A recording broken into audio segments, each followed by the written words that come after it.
اور اب دعا یعنی دعا مانگنا، وہ الفاظ اصل میں دعا ہے کیا؟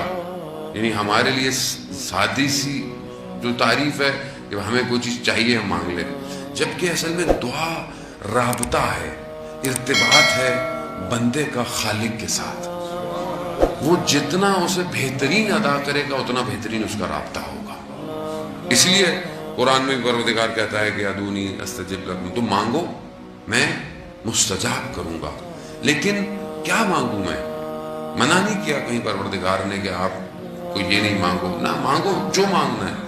لیکن اب جتنی انسان کی معرفت بڑھتی چلی جاتی ہے اس کے مانگنے میں فرق آ جاتا ہے۔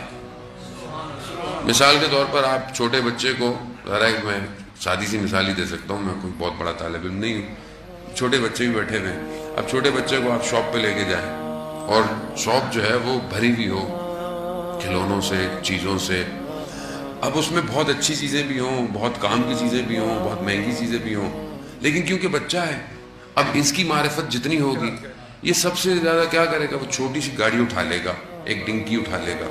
اب باپ کہے گا بیٹا اس میں تو گیجٹس بھی پڑے ہوئے ہیں، اس میں تو جو ہے وہ الیکٹرانک کے ایسے ایسے آئٹمز ہیں، اس میں تو مائنڈ گیمز بھی ہیں، لیکن وہ کہے گا نہیں مجھے یہی چاہیے۔ کیوں چاہیے؟ کیونکہ اس کی معرفت اتنی ہے۔ اب عالم بھرا ہوا ہے خزانوں سے، لیکن ہم جو ضد کرتے ہیں وہ کیا کرتے ہیں؟ یہ دے دے پروردگار، یہ دے دے۔ وہ تو اس نے کہا ہے کہ اس کا تو میں نے وعدہ کیا ہے تم سے، جو تم مانگ رہے ہو اس کا تو میں نے تم سے وعدہ کیا ہے، مجھ سے وہ مانگو جس کا میں نے وعدہ نہیں کیا۔ اب کیا مانگے؟ یعنی اس عالم میں کیا ہے ایسا کہ جس کی طرف ہم متوجہ ہی نہیں ہیں؟ تو عزیزان محترم، ہم بہت ساری، میں اپنی بات کروں، خدا آپ کو خدا نخواستہ نہیں کہہ رہا، بہت ساری لذتوں سے محروم ہے جو اس کائنات کے اندر ہے۔ امام نے اپنی دعاؤں اور مناجات سے ہمیں اس طرف اشارہ کیا ہے۔ امام جو دعائیں کہتے ہیں، صاحب دعائے ابو حمزہ جو ہم ماہ رمضان میں پڑھتے ہیں، کہ انشاءاللہ کہ پڑھتے ہوں گے، اور وہ دعا پورے رمضان بھی ہم سے شاید پوری نہیں پڑھی جاتی۔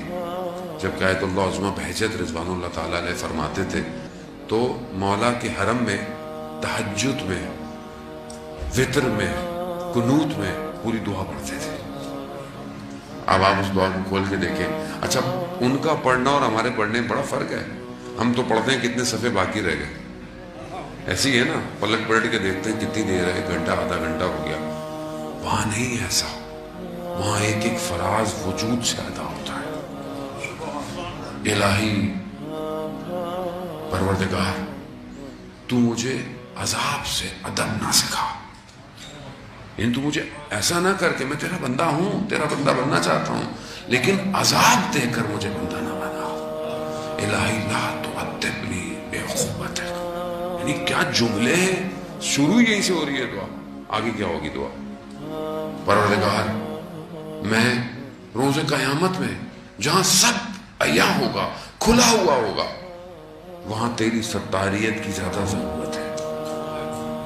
یہاں تو تم نے میرے عیبوں کو پردے چھپائے ہوئے ہیں نا، یہاں تو کسی کو نہیں پتا میں اندر سے کیا ہوں، یہاں تو نے چھپایا ہوا ہے، لیکن قیامت میں کہ جہاں سب کھلا ہوا ہوگا، اعضا خود گفتگو کریں گے، وہاں مجھے تیری ستاریت کی چھپانے کی زیادہ ضرورت ہے۔ آپ دیکھ رہے ہیں مانگنے میں کیا مانگ رہا ہے، کیوں؟ کیونکہ یہ بندہ جانتا ہے اس خالق کو اس سے مانگنا کیا۔ تو ہم جو دنیا میں مانگتے ہیں، اس لیے تم تھوڑا سا کوشش کرنی چاہیے کہ ہمیں دعاؤں کو